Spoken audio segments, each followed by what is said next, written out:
Good morning, I'm Dilip Thakur, Editor of Education.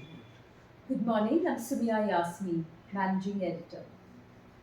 For our July issue, we've got a very interesting story on the license permit. quota Raj, despair in K-12 education. Yes, although license permit quota Raj was supposed to have vanished from Indian industry in 1991, which hasn't quite, but it substantially liberalized industry. It's very much alive in education, and there's some horror stories inside our latest issue. Yes, we'll about tell you how- more about it and some shocking statistics as to how many hours educators of private schools, managements, teachers, and admin staff spend in complying with government orders. Yeah, all trivial orders of what's not spending any time on. But before that, we'd like to take you through what we've got in our monsoon July issue, Dilip, in our editorial section. Yeah. Some very interesting edits. Perhaps you'd like to tell our viewers and readers about it. Yes, indeed. Our editorials this time are on. One is about, don't spurn American handshake again. In the 1960s and 1950s and 60s, right up to the 1980s, we were very pro-Soviet and not friendly with America, and always took the Soviet point of view during the Cold War. And I think that has cost the country dearly, and that's what we talk about. Yes, and you rightly say that the United States and India are natural allies. Yes, and that we have a lot of commonalities, and that we should resume our friendship with them and not spurn the handshake again on some trivial matters. Indeed. And our second edit is on the restless protest. I'm sure all of you have heard about it. For over 2 months, our wrestlers have been protesting against sexual harassment charges against The chairman of the Wrestling Federation of who's India. also a BJP MP. So we set out 3 lessons to learn from this scandal. Indeed. In our education news section, again, we've got some very interesting news covered from around the country. In Delhi, we're talking about the resignation of 2 very highly respected academics, Professor Yogendra Yadav and Suhas Palshikar, who've resigned from the NCRT textbooks committee because of the many changes NCRT has made, including deletion of the entire Mughal period from history textbooks of CBSE affiliated schools. Yeah. And we discussed the pros and cons thereof. Then we've got an unusual story of that India's top-ranked college this year, top-ranked private university according to QS, the London-based agency, is Shulini University, which is in a small outback in Himachal, and they've dislodged Jindal Global University, which was number 1 in their rankings for the past 2 years. We also tell you why the education world rankings are perhaps a more sophisticated ranking. Then in Karnataka, also another textbook row like in Delhi. Yes. And, forever. back and forth. Back and forth with each government changing.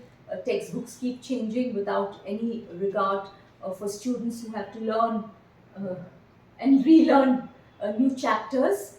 And in West Bengal education news, we talk about the governor and the TMC government sparring as usual. And this is over now. This is over the appointment of 11 interim vice chancellors by the governor. Yes, without the consent of the government. Then Education notes, education briefs, again very interesting coverage from other states, including from the the steps which are left out in the other. Yes.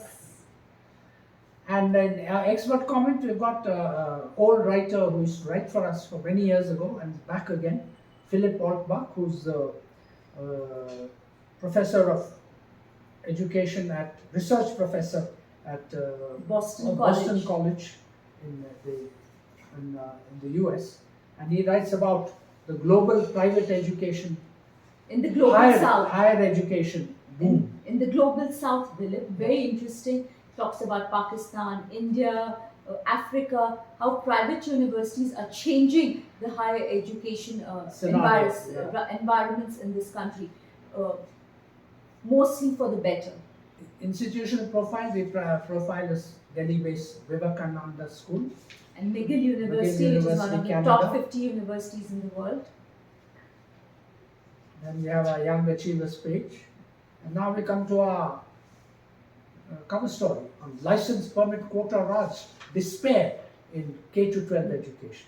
Yes, where we say that even after more than 30 years after the liberalization and deregulation initiative which freed up Indian industry and business, Yes.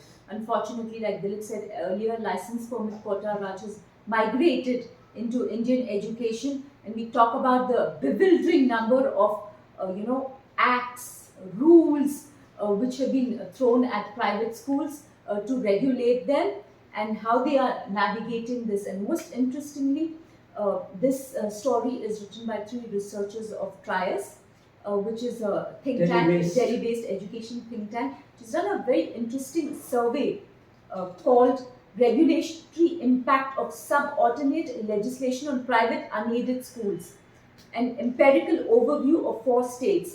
So what they've done, they've over a period of 10 years, they've studied government regulation in these states, namely Andhra Pradesh, Rajasthan, Telangana and Uttar Pradesh. And just to give you a small stat, in Rajasthan, over the period 10-year period. Yeah, no, this is much less. Over a period of January 2014 to April 2021, a private unaided school in Rajasthan spent 15,688 hours complying with 86 government orders. My God, that's wastage of precious human resource. But we all know that these rules are imposed by the bureaucracy to extract bribes and money and speed money from schools. Yeah, and some of the government orders, we've given some examples, are so ridiculous. They're as ridiculous as, paint your outer campus building and your compound wall white in color before so and so date. Yeah, different colors for government schools and different colors for private schools. And anyway, these are all meant to harass and extract speed money and from private schools, which are a kind of a target for everybody, including politicians and bureaucrats.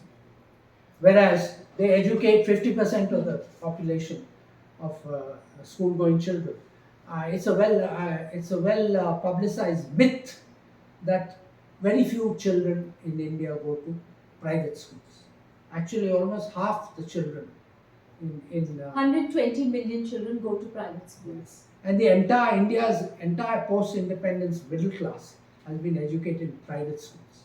So while they may be a target for lefties and communists and Bolsheviks, actually they have performed a very sterling service, and they should not be harassed in this way.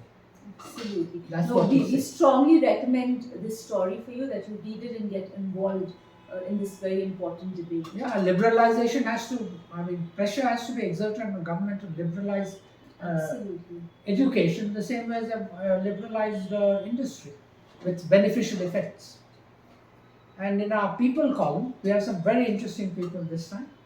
We have Dr. Carsten Schroeder, who wants to bring cutting-edge German technology education to Indian engineering colleges and universities. Online. Yes. Then we have a Yogi Kocha. Happiness evangelist. Yes, who dubs himself a happiness evangelist, who's devised an app which measures the time people waste on social media. Like what are these? Facebook and Instagram and others, which according to him are colonizing the minds of India's children. So how to measure it, and then how to win back your mind and do more important things, learning things, is what this app offers. Yes, so we have some very interesting people from early childhood education, a provost of a university in Dubai. Yes. And then in our teacher to teacher page, we have a seasoned educationist, Lawrence Frey, based in Gurgaon based educationist, who writes on how to manage artificial intelligence AI. Advantages. Now there's a big scare about artificial intelligence all over the country. So he says it's not such a bad thing. It can be used advantageously to improve teaching learning standards. Absolutely. Again, international news section. These stories you won't find anywhere in the Indian media. Very interesting stories. the South United Korea, States, United States, United Iran. Kingdom. We're talking about boarding schools losing shine. Dilip. UK's great Eton College, Eton College, Harrow. Harrow has just arrived in India. Yeah, our boarding schools losing their shine. Yes. Then a second lead story is also a very interesting story on there's upskilling panic spreading across India. According to our story, in every sector in the Indian economy, including the agriculture sector, people now want to acquire new skills because there's a fear of, artificial intelligence, new technologies making people redundant. Absolutely. So there's a huge scare going on, and there are a lot of colleges and edtech and other companies which are meeting this demand, and we give you an indicator of whether this scare is justified, Yes, and who are the people who are meeting. In fact, we quote also a study, a World Bank stats, which says that only 5.4% of India's workforce has received formal vocational education. As opposed to 80% in Japan, South Korea 96, United Kingdom 68, and 52 in the United States, and most importantly, China 26%. Shameful. We have shamefully neglected vocational education, despite Gandhiji saying that head, heart, and hands. Yes, educate very their important. head, heart, and hands. So that's a story worth Very reading. interesting. A lot of industry titans quoted: Rajendra Pawar, NIT, TeamLease, Manish Sabharwal. We've got a Skills University. Mr. Nehru has been quoted from Dr. Raj Nehru from Haryana. So very interesting, insightful insights. Again, strongly recommend, because upskilling and vocational education training. Now, even with NEP 2020 saying that you must start vocational education from class 6 in schools. Yes. Then in the book section, there's a book that's been written on Narasimha Rao, who was like perhaps the greatest prime minister we ever had, but received very little reviews and notices in the media. I wonder why, but it's an excellent book. I suggest you all read the review, if not the book. The book review is on CAA Oh, and NRC. It's called Citizenship Imbroglio. Yeah. And then our postscript page, where we go off track and we write about whatever we feel like writing, and we show how capitalism works, and that Mr. Modi's great reception in America is not based out of love but fear of China. And then something on the HDFC Bank and HDF Housing merger. So that's Education World, but always... The July issue. Yes.